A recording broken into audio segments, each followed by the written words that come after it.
আসসালামু আলাইকুম ভিউয়ার্স, আজকে আমরা দেখব জুকি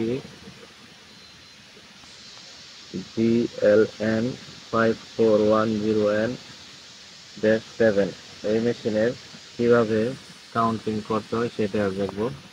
ভিউয়ার্স, প্রেস করব, 1 প্রেস করব, এখানে 00 আছে। ভিউয়ার্স দেখেন যে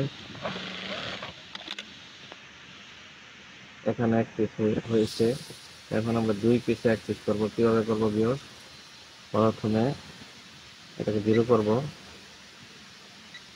তারপরে লং প্রেস করে ধরে রাখবো।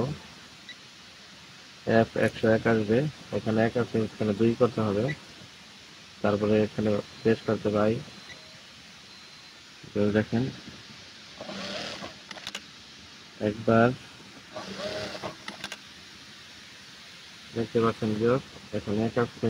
এখন আবার দেখাচ্ছি, 1 2, এখানে 2 হয়েছে। ভিউয়ার্স, এভাবে কাউন্টিং করতে হয়। ভিউয়ার্স, ভিডিও যদি ভালো হয়ে থাকে চ্যানেলের সাথে থাকবেন, সাবস্ক্রাইব করবেন, শেয়ার করবেন। নিত্য নতুন ভিডিও দেখার জন্য। আসসালামু আলাইকুম।